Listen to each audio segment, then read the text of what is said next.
আজকে আপনাদের সঙ্গে শেয়ার করতে যাচ্ছি এমন মজার একটি আম ভর্তার রেসিপি, যেটা খেলে আপনার তো সারা জীবন মনে থাকবেই। আর অবশ্যই আমাকেও ধন্যবাদ দেবেন যে আমি এত সুন্দর একটা রেসিপি আপনাদেরকে করে দেখালাম। আমি নিজেও এই প্রথমবার এইভাবে আম ভর্তা বানিয়ে খেলাম। আর আমি খেয়ে তো অবাক যে এইভাবে আম ভর্তা করলে এত মজা হয়। তো চলেন আজকের রেসিপিটি দেখে ফেলা যাক। প্রথমেই আমি আমগুলো ভালো করে ধুয়ে নিয়েছি। তারপর আমগুলো গ্রাইন্ডার দিয়ে কুচি কুচি করে নিয়েছি। এরপর 3টা শুকনা মরিচ ভালো করে ভেজে লবণ দিয়ে চটকে নিচ্ছি। এটা ভালো করে আলাদাভাবেই চটকে নিতে হবে, কারণ প্রথমেই যদি আমের সাথে মিশিয়ে দেই তো তাহলে এটা মিশতে চাইবে না। তো আমি ভালো করে তাই লবণ দিয়ে শুকনা মরিচটা চটকে নিলাম। এখন যে উপকরণটি ব্যবহার করতে যাচ্ছি, এই উপকরণের কারণেই আম ভর্তাটা এত মজা হয়েছে। দিয়ে দিচ্ছি পরিমাণ মতো গুড়। এটা একদম অরিজিনাল খাঁটি গুড়।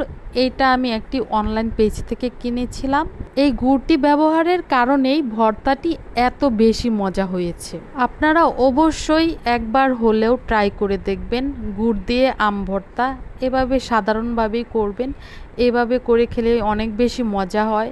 তো এখন আমি ভালো করে এটা মেখে নিচ্ছি। এটা একটু সময় নিয়েই মেখে নিতে হবে, যাতে করে গুড়টা আমের সাথে ভালো করে মিশে যায়। মিশে যাওয়ার পরে এটার থেকে অনেকটুকু পানি বের হবে, যেটা আম দিয়ে খেতে অনেক বেশি মজা লাগে। তো এই তো আমার মাখানো শেষ হয়ে গেছে। তো আমি খেয়ে দেখছিলাম যে কেমন হয়েছে। অসম্ভব অস্থির মজা হয়েছিল। আমার তো এত বেশি ভালো লেগেছে যে আমি তো এখন থেকে আম ভর্তা করলে আমি এইভাবেই আম খাবো।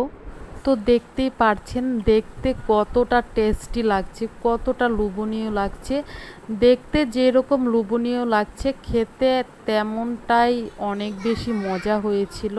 তো যাই হোক, এই তো ভয়েস দেওয়ার সময় আমার আবারও দেখে খেতে ইচ্ছা করছে, এতটা মজা হয়েছিল। আর ভিডিওটিতেই দেখতে পাচ্ছেন সত্যি কতটা লোভনীয় লাগছে। আজকের এই আম ভর্তার রেসিপিটি কেমন লেগেছে অবশ্যই কমেন্ট করে জানাবেন। আর ভালো লাগলে লাইক করতে ভুলবেন না। এতক্ষণ ধরে ভিডিওটি দেখার জন্য অসংখ্য অসংখ্য ধন্যবাদ। সবাই অনেক বেশি ভালো থাকবেন। দেখা হচ্ছে নেক্সট ব্লগে। আল্লাহ হাফেজ।